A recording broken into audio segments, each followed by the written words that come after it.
Kan satu surah langsung, surah 112 untuk menunjukkan logika ketuhanan yang sangat jelas. Harus dikosongkan dari semua sifat-sifat yang tidak layak disandang. Mengosongkan, menghilangkan, membersihkan sehingga menjadi murni. Sesuatu disebut dengan ikhlas namanya.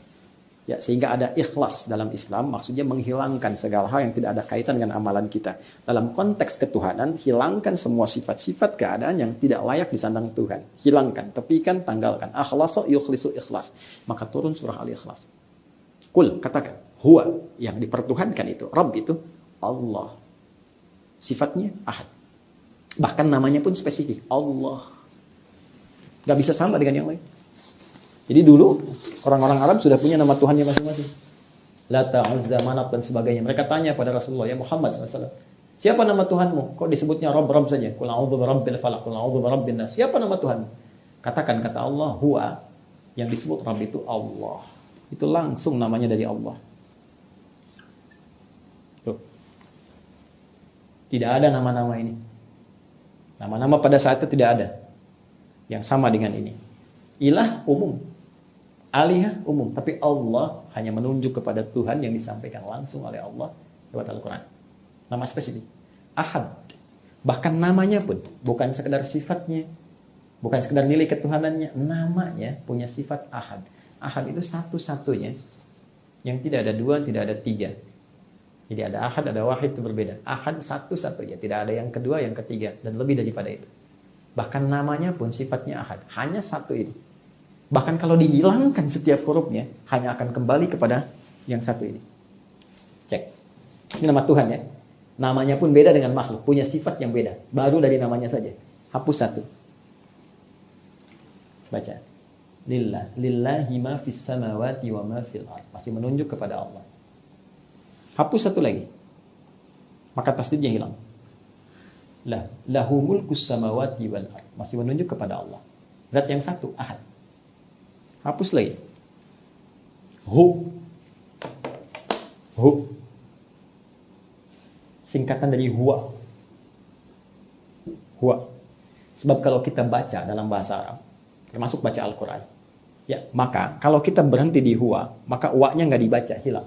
Al-Arab itu orang Arab, ya, berbicara dengan harakat, tabda'u bil harakat wa tantahi bis sukun. Berbicara dengan harakat, berhenti dengan sukun. Nggak dibaca ini. Jika kalau kita baca Al-Quran, harakat akhirnya nggak bunyi.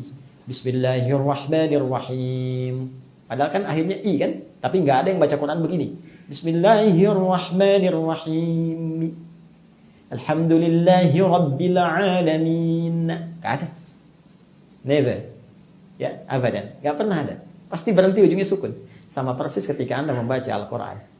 Allahu la ilaha illa huwal hayyul qayyum. Al-Baqarah 255, Ali Imran ayat yang kedua. Terus Anda berhenti di kalimat huwa. Allahu la ilaha illa hu. Wa-nya enggak bunyi. Hu ini. Hu kembali ke huwa. Ya, siapa huwa ini? Balik ke Al-Ikhlas lagi tadi. Qul katakan huwa. Qul katakan Muhammad huwa, yang dimaksud huwa ini balik lagi Allah. Punya sifat ahad tadi. Anda hapus nih. Sehingga nggak kelihatan sama sekali. Hapus. Hilang kan? Dalam bahasa Arab, yang tidak tampak, tak terlihat disebut dengan ghaib. Al-ghaib. Al-Baqarah ayat 3. Alladzina yu'minuna bil ghaib. Balik lagi kepada Allah. Allah memperkenalkan namanya, bahkan nama Tuhan yang tidak bisa disandang setiap sifatnya oleh nama makhluk apapun.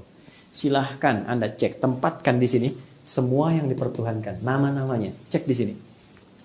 Lalu hilangkan setiap hurufnya, maka Anda temukan semua kalimat itu tidak akan kembali kepada makna awalnya. Ya, saya nggak akan tuliskan, Anda saja yang mengecek. Teman-teman non-muslim juga boleh membandingkannya sebagai referensi kajian, ya, kajian. Tidak ada masalah. Saya tidak berusaha untuk menyoal berbagai hal. Kita hanya mendudukan persoalan sebagai nilai ilmiah untuk dikaji. Sekali lagi, Anda sepakat, alhamdulillah. Anda tanya, kami jawab, kita bisa diskusi. Tapi kalaupun tak sepakat, kita tidak harus mencaci. Anda boleh meyakini apa yang Anda yakini, itu urusan Anda. Ya kan, itu pilihan Anda. Dan semua kita akan bertanggung jawab di hadapan pencipta utama Allah Subhanahu wa taala. Jadi tetap kita saling menghormati, tetap kita saling menghargai, tetap kita bisa saling menyayangi dalam konteks kehidupan berbangsa, bernegara, bermasyarakat. Tapi untuk ini karena keyakinan yang paling mula, kita mesti mendapatkan nilai kebenaran yang bisa diuji. Sekarang silahkan tempatkan. Beda. Saya manusia. Sekarang lihat sini. Adi. Hapus 1. Nih. Apakah kembali kepada saya? Tidak. Ade. Angkatan darat. Hilangin 1 lagi. A. Tuh. Udah nggak ada. Hilangin 1. Meninggal. Anda duluan. Hilang kan maknanya.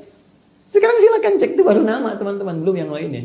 Nah maka kembali ke sini, apa hikmah kemudian tadi dimunculkan kalimat wa ma unzila min qablik? 1, untuk menyampaikan nilai kehidupan yang bertoleransi. Kita bersaudara. Silakan. Dari rumpun satu generasi yang sama ke atas. Maka jangan sampai kemudian terjadi perselisihan dalam kehidupan berbangsa, bermasyarakat. Kita tinggal di Indonesia, tidak semua tetangga itu Islam semua. Ada yang Kristen tetangga kita, ada yang Hindu, ada yang Buddha, kan? Saling menghormati. Bisa jadi saling berbagi. Ini situasi COVID, pandemi, ada kelebihan yang Muslim bagi, jangan sampai dilewat. Bayangkan keindahan Islam. Orang Islam punya makanan, baunya nyampe ke tetangga. Kata Nabi bagi tetangga itu, walaupun cuma kuahnya. Tapi jangan salah baca ya, jangan Anda masuk kuahnya dibagi, bukan. Maksudnya kalau Anda bikin kuahnya aja pun bagi. Jangan salah persepsi gitu orang nyium baunya. Ya. Tapi apakah pernah di redaksi itu ada muncul kalau tetangga Anda Islam? Tidak. Mungkin Anda tinggal di tempat yang Anda minoritas. Ya. Mungkin teman-teman yang di Amerika, di mana disebut. Kan banyak kan tetangganya non-Muslim. Anda masak, bagi, sampaikan. Jangan sampai dilewat. Karena nggak pernah ada redaksi dalam hadis mengatakan kalau tetangga Anda Islam saja. Tidak. Anda sampaikan pada yang Muslim, Pak Ahmad, Pak Soleh, itu kan Ibu Aisyah. Satu tetangga Anda lewat misalnya. Ya. Terus dia ngelihat Anda bagi-bagi. Bapak kayaknya itu enaknya. Iya Bu enak, cuman sayang ibu kafir. Wah, Masya Allah.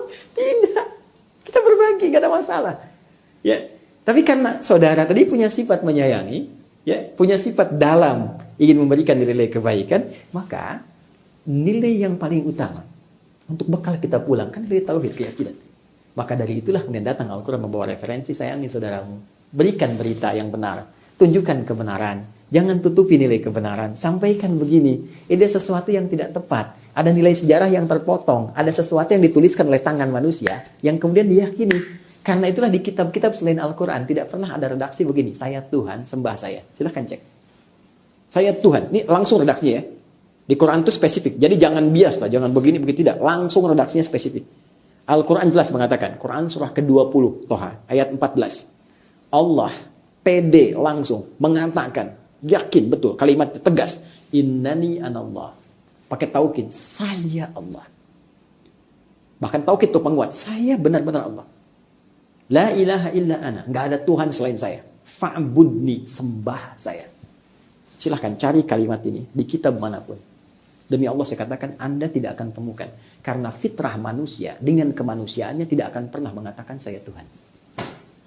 Karena akan ada penghambat dalam jiwanya bahwa dia bukan Tuhan. Pada akhirnya, semua akan dikonfirmasi. Al-Quran memberikan berita saat pulang kepada Allah, pencipta utama. Semua yang diklaim, semua yang diyakini, ini akan dipertanggungjawabkan. Sampai Nabi Isa akan ditanya, apakah benar engkau menganggap menjadikan dirimu Tuhan supaya disembah bersama ibumu? Nanti akan ada pembuktian. Demikian juga pada yang lain-lainnya, demikian juga pada semua kehidupan kita. Karena itu, tetap walaupun ini disampaikan, Al-Quran tetap memberikan toleransi yang dalam sampai mengatakan la ikraha fid din. Quran surah kedua ayat 256. Tidak boleh ada pemaksaan. Paksaan dalam peluk keyakinan yang benar. Ad-din. Yang dimaksud din Islam. Quran surah ketiga ayat 19. Inna dina indallahil Islam. Tidak boleh ada paksaan dalam berislam. Jadi kalaupun ini disampaikan, ini mutlak. Ini murni, pure. Sebagai referensi informasi yang benar untuk dikaji secara ilmiah, baik oleh logika atau sumber dari nilai-nilai wahyu yang bisa dilacak kebenarannya dan bisa diteliti. Anda yakin? Silahkan berislam. Kalau belum yakin, silahkan banyak belajar dan Anda bisa memilih apa yang Anda yakini dan setiap kita akan bertanggung jawab.